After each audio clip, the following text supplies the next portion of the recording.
Welcome back, everybody. I hope you had a good lunch.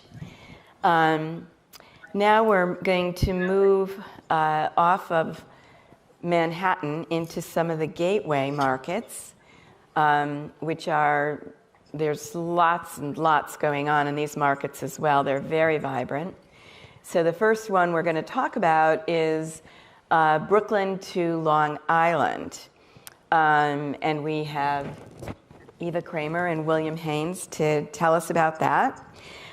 So Eva, why don't you get us started and tell us a little bit about your background. I mean, you are just like one of the leaders, the first to try in life sciences in New York City, honestly, right? Yes. And you've been at it for like 20 years now. We were just talking about how long it's been.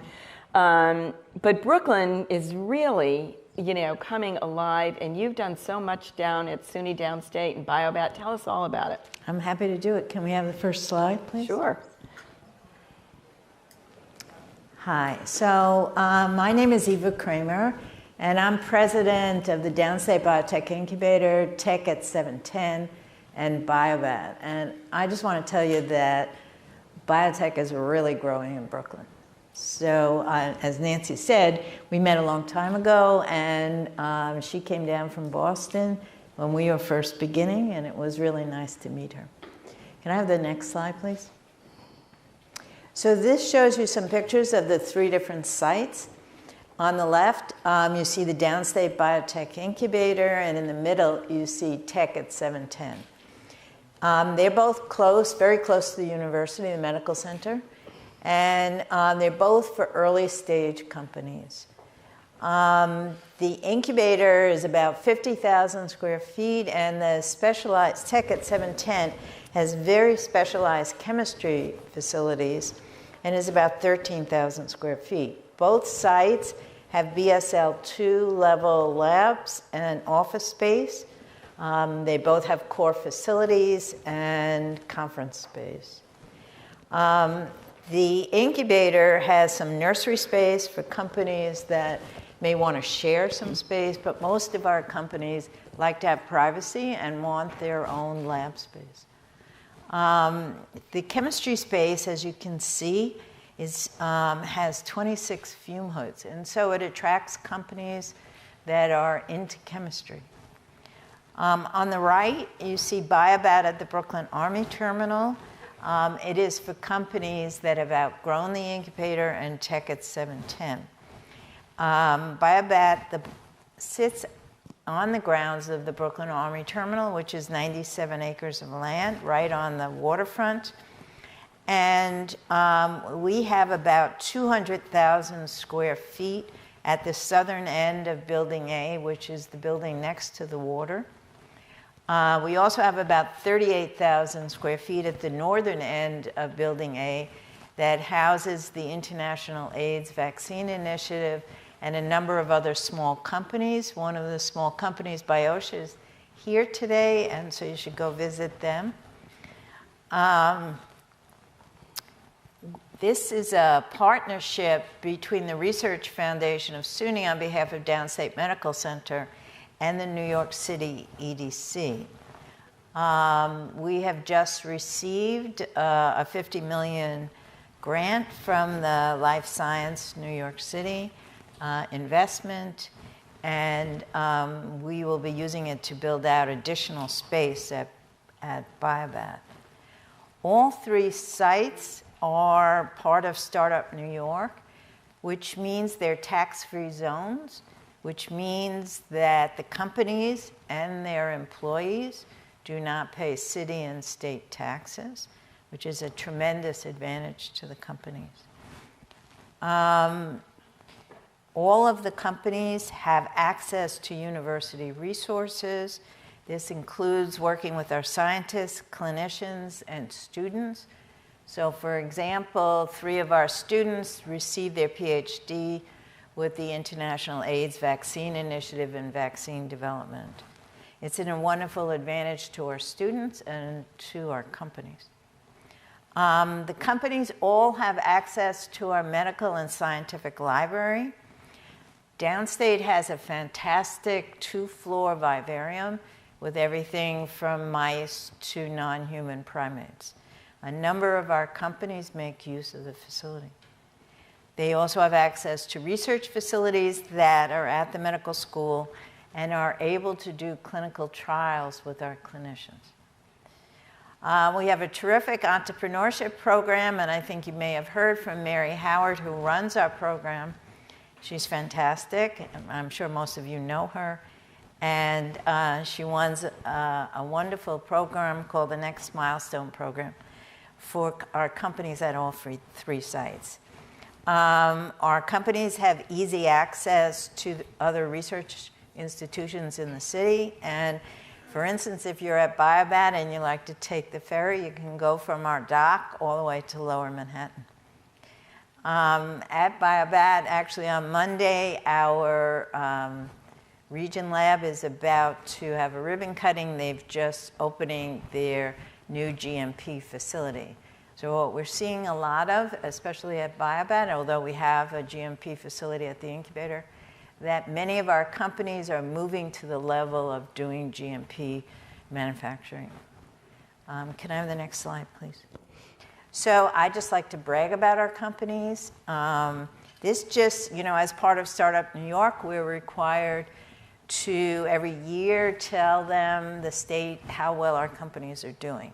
And this just represents 1 year, the last year from April 2020 to the end of March 2021. And so just in that time period, we have 35 companies. They have provided 343 jobs. They increased their revenues by over $64 million. They have received or filed for over 40 patents. And from federal and non-federal funds, they have received over $195 million. So we are very proud of them, and I'm happy to answer any questions you have. Wow, that's quite a class of companies there. You've got quite a lot of different kinds of companies, right? Yes. You've got some in synthetic biology like AlgaeKnit. I remember AlgaeKnit going through the Biodesign Challenge. Mm-hmm. This was a company that was a group of students that came out of the Fashion Institute of Technology, if you can believe it or not.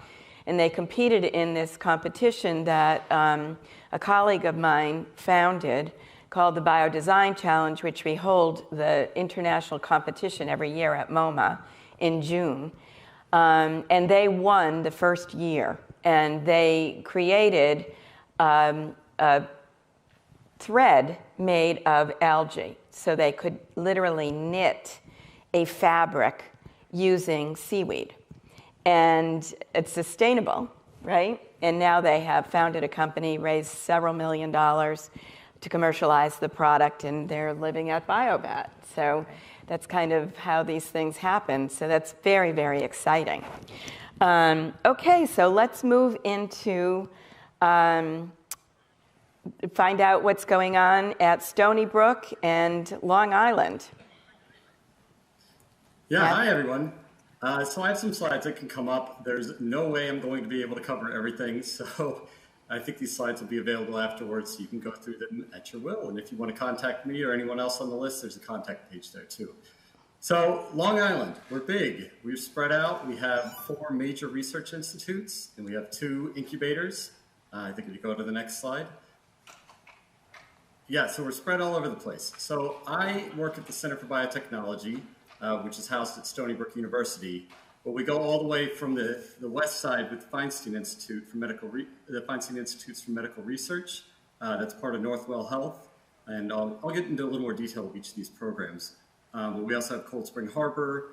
We have Stony Brook here, where I am, and Brookhaven National Labs. And our 2 incubators are LIDI, the Long Island High Technology Incubator, and the Broad Hollow Bioscience Park. So next page.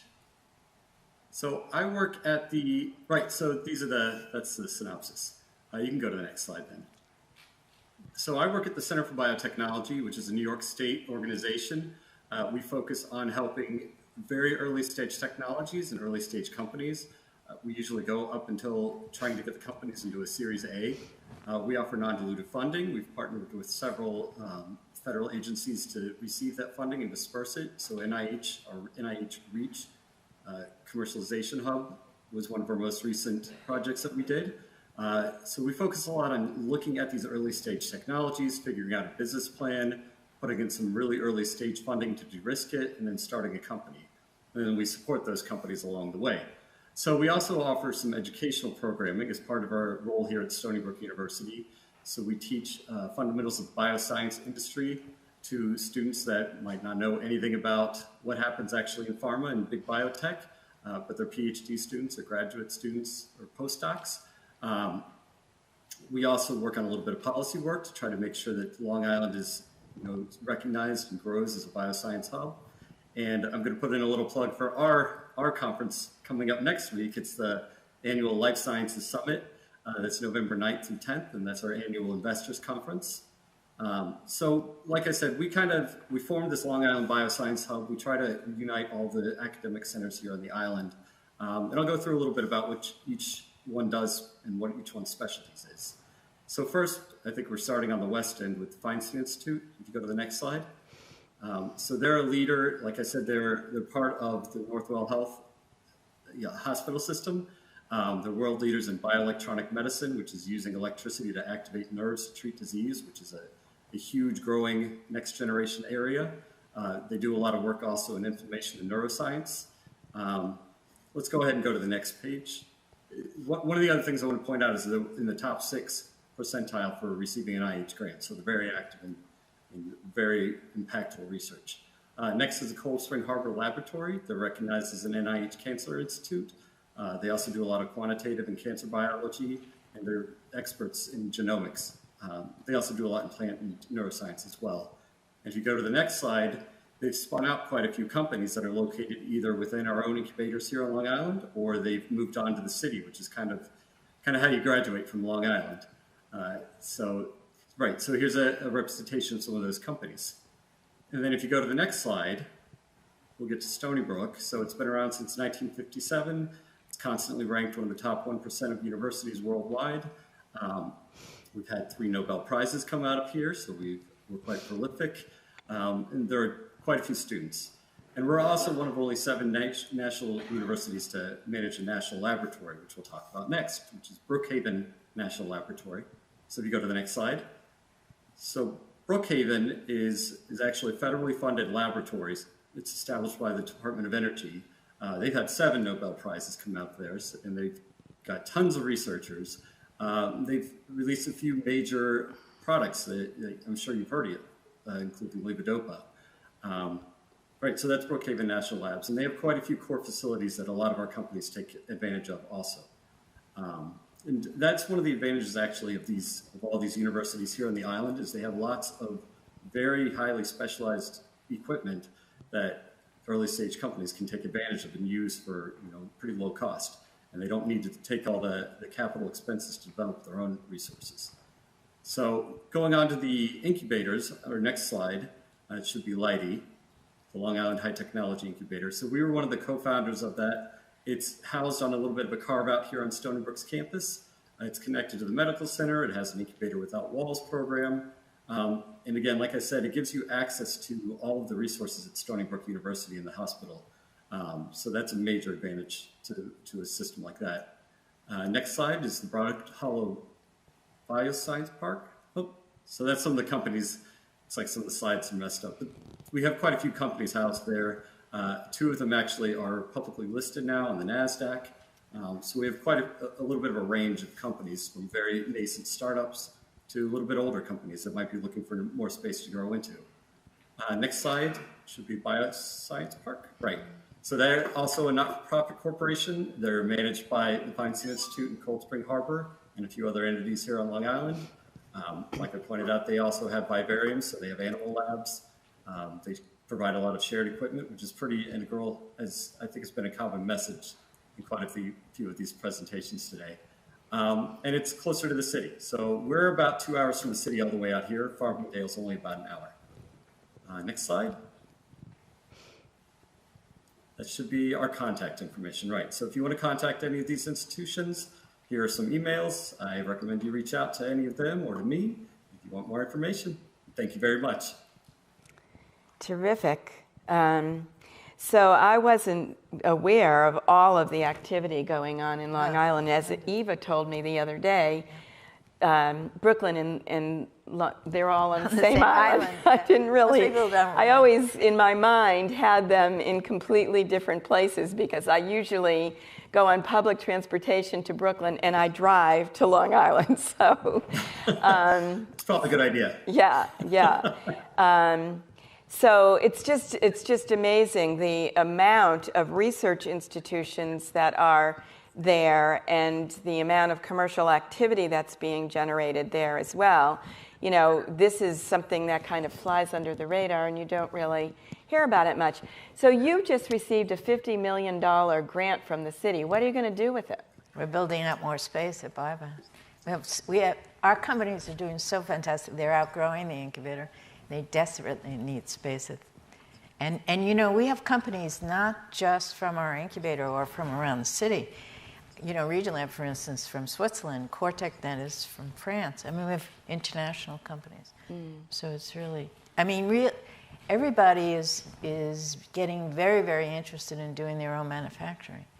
And we're really seeing a number, we have 3 companies now that have their own GMP facilities. Yeah, that's really a trend. Actually, that's something I'll point out about Long Island, if you can hear me. Yeah, we can hear you. So we actually have, I've got an echo now all of a sudden, but we actually have quite a few generic pharmaceutical manufacturing companies here on Long Island. So we have quite a bit of GMP facility space too that I didn't even cover. Yeah, yeah. That's a really, well, that's where the technology is going, gene and cell therapy, right? And all of the promise that that offers for treating diseases. So will you be issuing an RFP? Yes, we will be. Okay, so stay tuned. All right, anyone have any questions? Okay, well, thank you both for joining us. Really appreciate it.